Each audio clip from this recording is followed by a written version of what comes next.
Quick question to any TV writers watching. Why do you keep making family members doink? Is our generation obsessed with the taboo? Or does every TV writer just, need some therapy? Today, we're counting down the top 10 ickiest examples of TV shows where family members get too close for comfort. For a while, Chuck Lorre's CBS sitcom 2.5 Men was the #1 show on television, the platonic ideal of the down-the-middle family sitcom. Except it's actually filthier and raunchier than any mid-2000s Apatow comedy. How did they slip so many gross jokes beyond the censors into every American living room? No idea. And in one episode, they may have gone beyond all common decency too. In 2.5 Men Season 4 Christmas special, Walnuts and Demerol, Santa got us a main character that sleeps with his half-sister? Yikes. In the episode, Charlie meets an attractive woman named Gloria, and naturally, they have a bunch of sex. When it's revealed they're related because Charlie's dad had an affair, Charlie thankfully stops the tryst, though Gloria says incest turns her on more. Double yikes.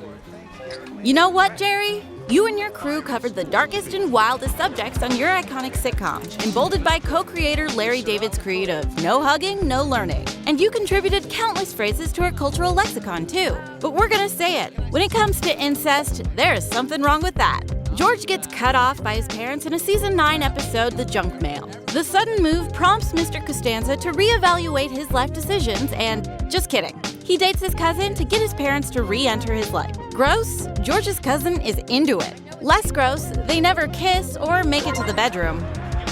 The Fresh Prince of Bel-Air was on TV from 1990 to 1996. And while most of its plots and gags felt squarely of the 90s, they did produce an episode about online dating, which is surprisingly contemporary.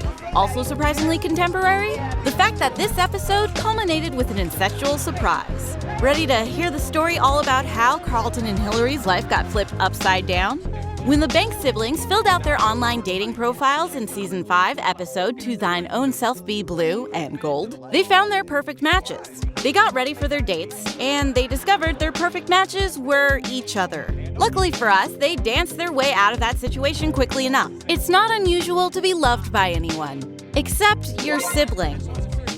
A boy's best friend is his mother. While Howard Wolowitz of The Big Bang Theory isn't a Norman Bates-level psycho, his relationship with his mom similarly toes the line of incestual overtones. Co-creators Bill Prady and, you guessed it, Chuck Lorre wanted to play with the standard trope of a mama's boy. They just did so by making Howard and Mrs. Wolowitz seem like an old married couple, which is less bazinga and more but creepy. All the other characters noticed too. Even Howard's wife Bernadette, who started subtly mothering him when they moved in together.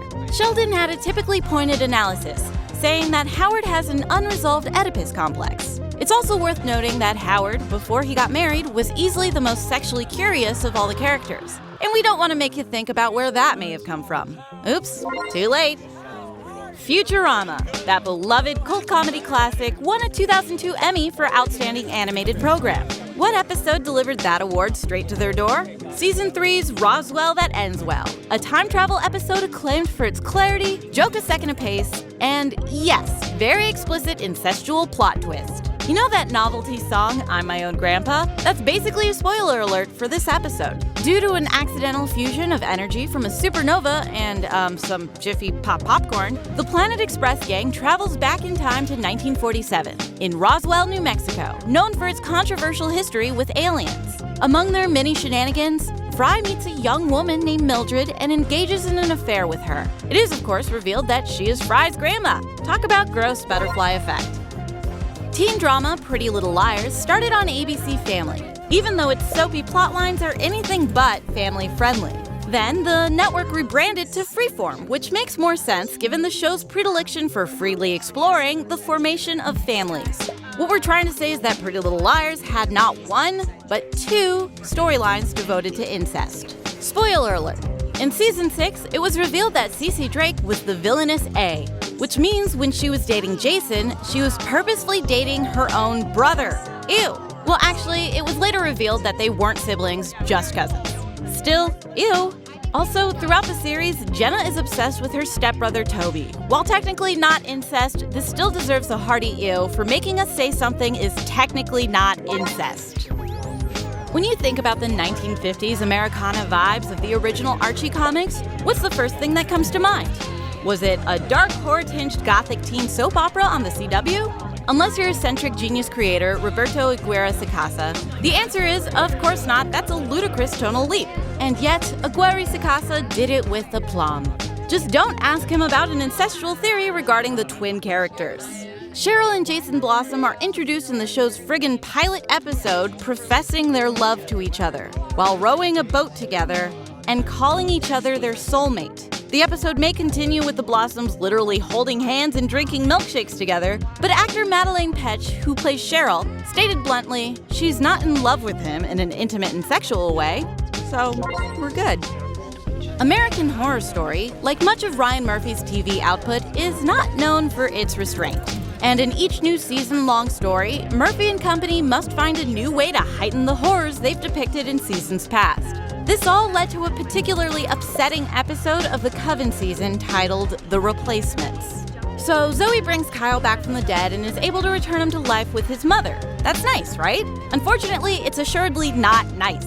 Kyle's mother, Alicia, was romantically interested in him and regularly sexually abused him. After his resurrection, she tried to abuse him again, and he beat her to death with an athletic trophy. Hey Ryan, remember when you made a nice show about high schoolers singing? We're gonna be blunt. Game of Thrones is predicated on incest. The pilot episode ends with a revelation that the Lannister siblings are in a sexual relationship. Many iconic characters, including King Joffrey, are the product of incest. Incest is in Game of Thrones' DNA, pun mildly intended. So, okay, fine. Critically acclaimed, worldwide beloved fantasy phenomenon, Game of Thrones is really into explicit portrayals of incest. So much so that when you finally got what you wanted and saw Jon Snow and Daenerys get it on, it was only because it was earlier revealed that Daenerys was actually Jon's aunt. Can anyone in Westeros just have a normal relationship? Now, the story of two teenage cousins who have romantic feelings for each other, and the one show that had no choice but to keep them all together. It's Arrested Development. It's an iconic, revolutionary comedy series that completely changed the game, and one of its larger running plots is the literal kissing cousins plot of George Michael and Maybe. Arrested Development doesn't jump headfirst into the world of incest for comedy. It starts things subtly. A stolen glance here, an unspoken affection there. Then the plot boils at a creeping pace. A les cousins dangereux here, and kiss to anger your parents there. When it heightens to the cousins literally getting married, we feel as though they've earned it. And a quick final ew for making us say they earned incest. And that's it. Check back next time to find out what else is rank-worthy.